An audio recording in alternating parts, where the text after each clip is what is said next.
नमस्कार, आदाब, सत श्री अकाल और अस्सलाम वालेकुम। मैं हूं मोहम्मद अहमद काज़मी, लेकर आया हूं ग्लोबल न्यूज़ जो आप बहुत पसंद कर रहे हैं। अभी एक बहुत ही अहम ख़बर है जो मैं इस वक्त आपके सामने लेकर के आया हूं।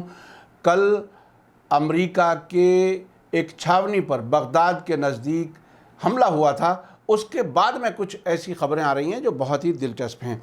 अमेरिकी एयर डिफेंस सिस्टम बेकार साबित हुआ है और बगदाद में जो विक्ट्री छावनी पर रॉकेट हमले को वो रोकने में नाकाम रहा है। एक हफ्ते में ये दूसरी बार डिफेंस सिस्टम बदला गया था। ये बहुत ही बड़ी खबर है, चूँकि अमेरिका बहादुर समझता है कि उसके पास जो हथियार हैं वो शायद दुनिया भर में किसी के पास नहीं है, लेकिन अब ऐसा नज़र नहीं आता। मिसाइल डिफेंस सिस्टम उसे कहते हैं जब कोई दुश्मन की तरफ से हमला हो तो वो दूर से ही डिटेक्ट कर ले और आने वाले हथियार यानी मिसाइल या ड्रोन को तबाह कर दे हवा में ही और उसका नुकसान ना हो।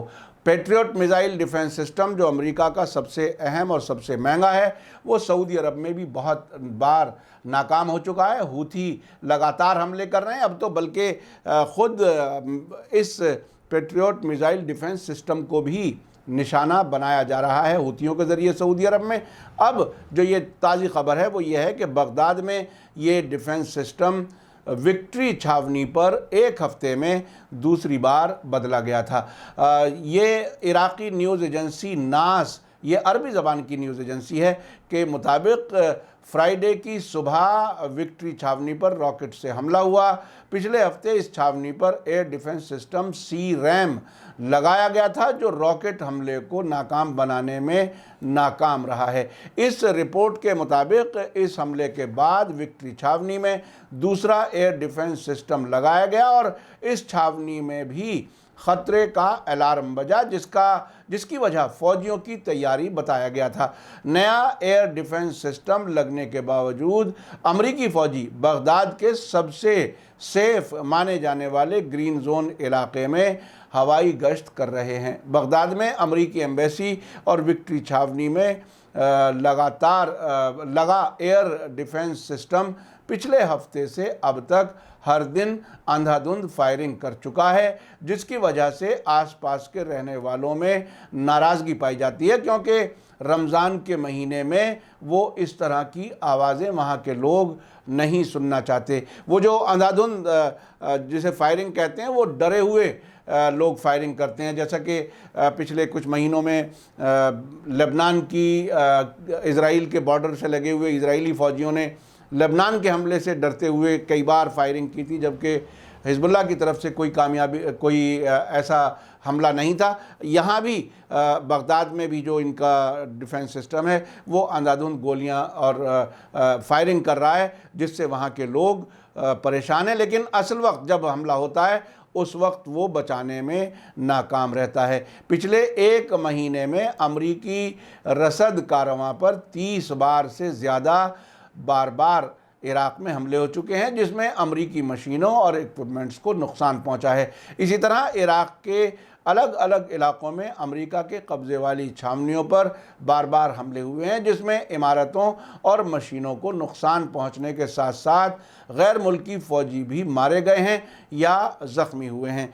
ये इसी के साथ मैं आपको बता दूं कि एक और ख़बर है, सऊदी अरब की तरफ से जो यमन जंग चल रही है उसमें हुदैदा एक जगह जंग हो रही थी, उसमें सऊदी अलायंस और यमन के बीच में एक तरह से यूनाइटेड नेशन ने सीज़ फायर कराया था। उसमें यमन के हुदैदा में सऊदी अरब के जो अलायंस है, फ़ौजी अलायंस, उसने 24 घंटे में 261 बार इस संघर्ष विराम यानी जंगबंदी का उल्लंघन किया है, वायलेशन किया है।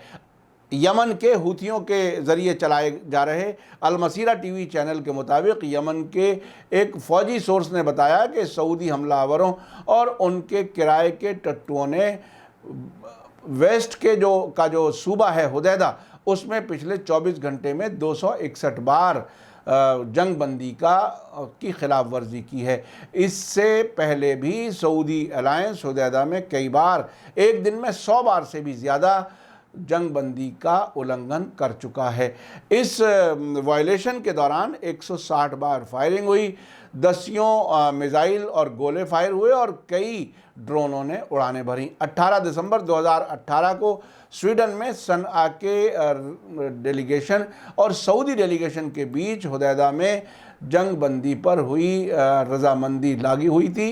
जंगबंदी लागू हुआ था, लेकिन उससे अब तक शायद ही कोई दिन ऐसा हो जब सऊदी अलायंस ने हुदैदा में सीज फायर वायलेशन ना किया हो। यमन के मामले में यूनाइटेड नेशन के स्पेशल नुमाइंदे मार्टिन ग्रिफ्ट्स की प्रेसिडेंसी में, उनकी अध्यक्षता में स्वीडन की राजधानी स्टॉकहोम में यमन अमन प्रोसेस के चौथे दौर की बातचीत 6 दिसंबर 2019 से शुरू हुई थी और 13 दिसंबर 2019 को इस संघर्ष विराम के लिए रजामंदी हुई थी। यमन जंग को ख़त्म करने के लिए अब तक कई बार कोशिशें हो चुकी हैं, जो हर बार सऊदी अरब और उसके जो अलायंस पार्टनर्स हैं उनकी तरफ से वायलेशन की वजह से किसी नतीजे तक नहीं पहुंच पाती। तो ये दो खबरें मैंने एक साथ मिला करके आपको पेश की।